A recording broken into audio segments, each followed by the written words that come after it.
তাদের লক্ষ্য কোনোদিন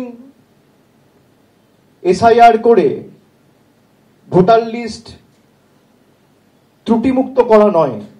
যদি তাই লক্ষ্য থাকতো, এই ভোটার লিস্টের নিরিখেই 2024 সালের আজ থেকে 1.5 বছর আগে লোকসভা নির্বাচন হয়েছে।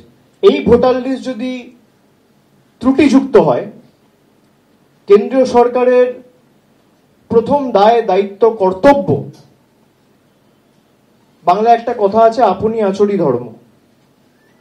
অন্যকে জ্ঞান না দিয়ে প্রথমে লোকসভা ডিসলভ করে আপনি ভোটে যান। আমরা তো ভোট থেকে পালিয়ে যাচ্ছি না।